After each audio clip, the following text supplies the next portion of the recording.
Video like जरूर कर लीजिए और ऐसे वीडियो लगातार फ्री में पाने के लिए चैनल को तुरंत सब्सक्राइब कर लीजिए और बेल आइकन को जरूर टैप कर लीजिए ताकि आगे भी सारे वीडियो आपको मिलते रहे। यूट्यूब में फॉलो करते हैं तो प्लीज ये वाला फ्री टेलीग्राम चैनल जरूर ज्वाइन कर लीजिएगा। सारे नोटिफिकेशन सारे अपडेट यहीं पे आते हैं, ध्यान रखिए। तो दोस्तों मैपिंग की एक और वीडियो में आप सबका स्वागत है। देखिए यूपी पीएससी पीवाईक्यू से हम लोग मैपिंग कर रहे हैं और पिछली वीडियोस में भारत की जितनी भी इंपॉर्टेंट आपकी रिवर्स है ना उनके बारे में बात कर ली है, जितनी इंपॉर्टेंट नदियां हैं उनको मैप से देखा, फिर जो भारत की इंपॉर्टेंट झीलें हैं जो लेक्स है उनकी बात भी कर ली है। ठीक है, तो पुरानी वीडियोस देख लीजिएगा और ये सीरीज आपके ज्योग्राफी की मैपिंग के लिए जो है काफी इंपॉर्टेंट है। ठीक है, तो चलिए हम लोग अपनी वीडियो स्टार्ट करते हैं और साथ में स्टडी फॉर सिविल सर्विसेज का हमारा आरओ यूपी पीसीएस का पेड ग्रुप जो है वो स्टार्ट हो गया है, उसको आप ज्वाइन कर सकते हो वन स्टॉप डेस्टिनेशन के लिए इन नंबर्स पे कॉल करके। ठीक है, तो देखो जो क्वेश्चन आज से हमें स्टार्ट करना है, ये वाला क्वेश्चन पिछली वीडियो में देख लिया था कि जो आपका मिस्ट्री लेक है, जो आपका रहस्यमयी झील है ना, इस ये कौन सी है। ठीक है, अब इस वीडियो में बात करेंगे हम लोग 285 वाले क्वेश्चन से और जो मैपिंग वाले क्वेश्चन होंगे वो देखेंगे।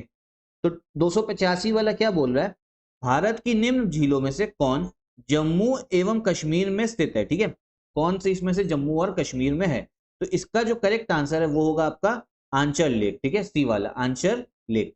अब देखो इसको मैं मैप में आपको दिखा रहा हूँ, जम्मू कश्मीर में जो जो इंपॉर्टेंट लेक है ना वो मैं एक जगह अभी लिख दे रहा हूँ, उसको याद भी कर लेना। पहली चीज तो समझो, हम लोग झील देखते हैं तो जम्मू कश्मीर चलना पड़ेगा हमें। अब देखो जम्मू कश्मीर में मैंने आपको पुरानी वीडियोस में काफी सारे लेक्स के बारे में चर्चा करी है, जैसे श्रीनगर के पास में अगर हम देखें तो यहाँ पर आपको दिखेगा डल लेक भी है। ठीक है, डल झील जो आप लोग मूवीज वगैरह में देखते हो जिसमें बोट चली होती है वो डल झील होती है। ठीक है, एक इंपॉर्टेंट झील यहाँ पे और है, वो है आपकी वुलार लेक। कौन सी है, वुलार लेक है। ठीक है, यहाँ से झेलम नदी भी पास होती है।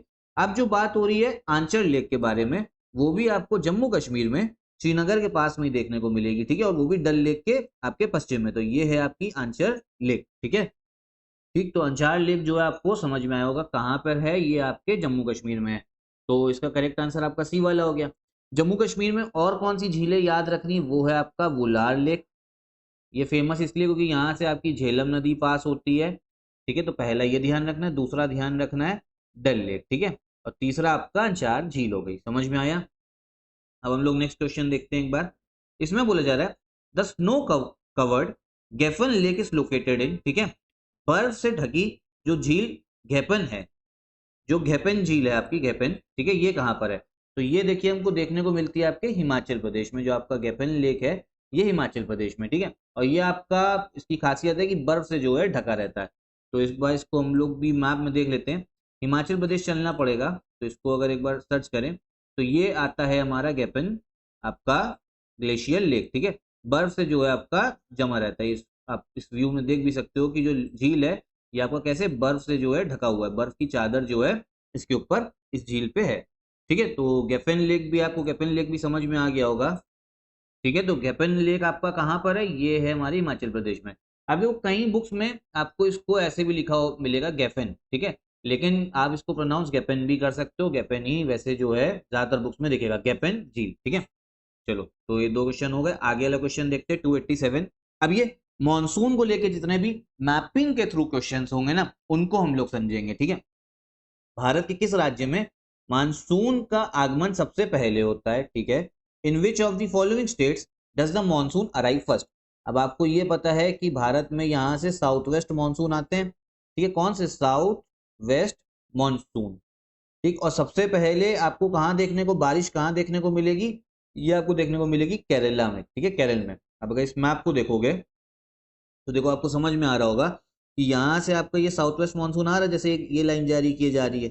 और देखो सबसे पहले 1 जून पे, ठीक है, 1 जून पे कहाँ पहुंच रहा है ये आपका मानसून, ये केरला में तो पहुंच रहा है। इधर आपको केरला ही तो दिखेगा राज्य।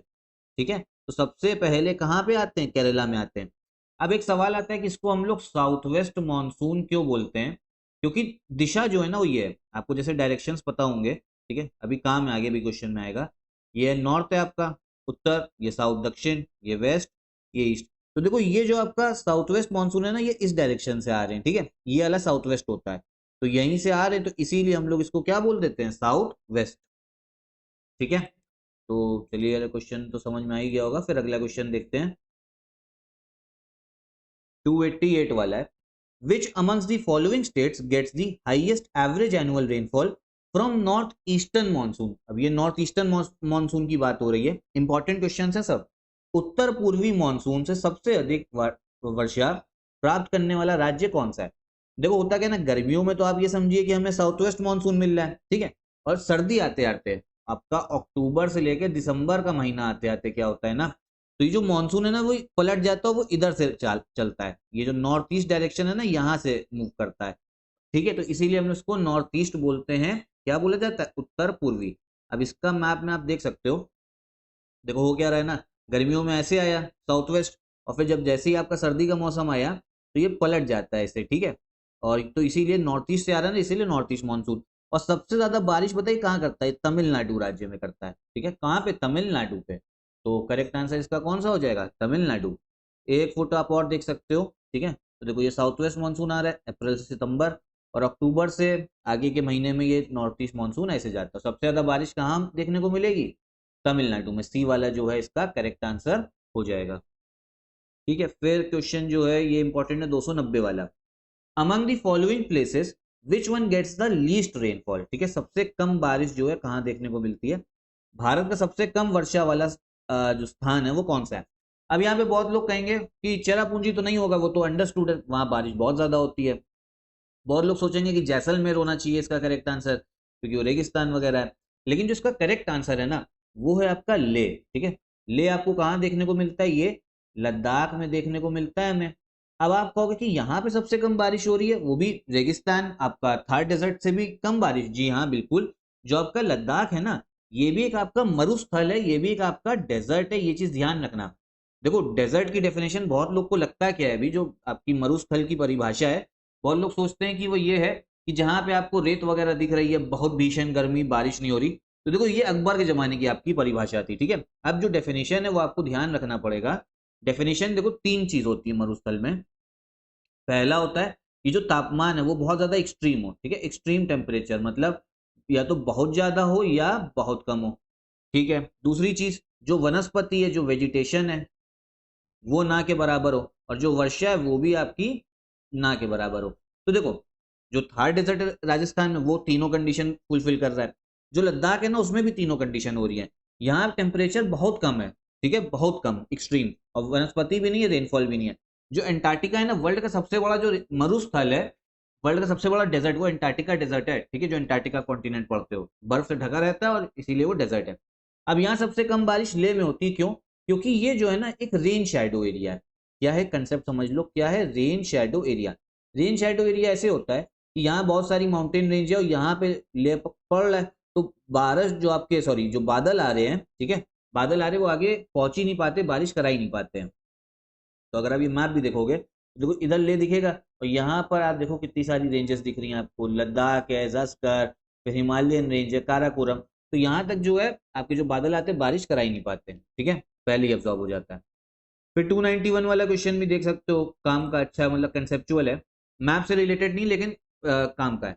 भारत में इसमें देखते हैं, India has an abundant volume of rainfall but is still regarded as a thirsty land, ठीक है। अब इसमें बोला जा रहा है भारत में आपकी बारिश तो बहुत ज्यादा होती है, लेकिन तब भी ये देश जो है प्यासी धरती समझा जाता है, मतलब तब भी यहाँ पे हम लोग हमेशा देखते हैं पानी की जो है कमी है, वो किस वजह से? क्योंकि वर्षा के पानी का तेजी से बह जाना, बारिश गिरी आपकी, पानी जमीन पे गिरी, उसको स्टोर करने के आपका इंफ्रास्ट्रक्चर इतना नहीं है कि डैम्स वगैरह में स्टोर हो, तो जाते जाते नदियों में जाता है, और नदियों से समुद्र में चला जाता है, ठीक है। उसके बाद भाप आपका बनकर उड़ जाना, जो नदी का आपका जो बारिश का पानी गिरा है, क्योंकि यहाँ पे आपका सनलाइट बहुत तेज होती है, और फिर इसका जो वर्षा है वो पूरे साल भर नहीं होती, कुछ ही महीनों में होती है, और बहुत ज्यादा हो जाती है, तो इसको स्टोर करना मुश्किल है। तो करेक्ट आंसर इसका डी वाला है, ठीक है। अब इस सब का जो सोल्यूशन है ना, वो ये डैम बना दोगे ना तो आराम से सारी चीजें हो जाएंगी। Rapid run of of water, आपका नदी में कहीं जमीन पे गिरा ना, वहां से नदी पहुंचा, समुद्र पहुंच गया, फिर इवापोरेशन बहुत है और थोड़े ही महीनों में बारिश होती है, ठीक है। फिर एक क्वेश्चन जो और इंपॉर्टेंट है इस आपका में देख लेते हैं, ठीक है, ये 293 वाला है। क्या बोला जा रहा है? Inland waterways are not well developed in India, ठीक है, बिल्कुल सही स्टेटमेंट है, मैं समझा रहा हूं मैं आपको। जो आपके अंतर्देशीय जल मार्ग हैं उनका पर्याप्त विकास भारत में नहीं हुआ है, बिल्कुल सही है। इनलैंड वाटरवेज क्या होता है? देखो पूरे वर्ल्ड में व्यापार कैसे होता है, जैसे मान लो अगर हम बात करें, यहाँ से हमें सऊदी अरेबिया जाना, व्यापार करना है, तो ये आपका समुद्र से होगा, ठीक है, समुद्र के रास्ते। लेकिन भारत के अंदर भी तो अलग अलग नदियां हैं, जैसे गंगा जा रही है आपकी, फिर यमुना मिल रही है, फिर यहाँ पे आपको महानदी, गोदावरी, कृष्णा, कावेरी दिखेगी, ठीक है, यहाँ से ब्रह्मपुत्र नदी आ रही है।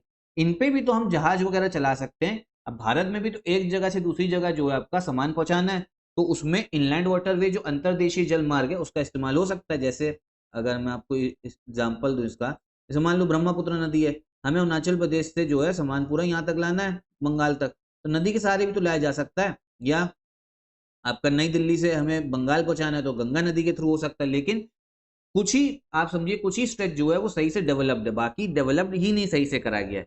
और इसका सबसे बड़ा कारण ये है क्योंकि जो वर्षा है ना वो साल के 4 महीने में ही होती है, तो बारिश जो है उसी में इतना पानी आपका भर जाता है नदियों में कि बाढ़ वाले आपका चांस होता है कि बाढ़ भी लग सकती है। अब जब फ्लड आएगा तो उसमें जहाज वैसे ही नहीं चलना, और बाकी 4 महीने के बाकी अगर बात करें तो उसमें पानी इतना नहीं बचेगा कि उसको हम सही से डेवलप, मतलब उस पर जो है जहाज वगैरह चला पाए।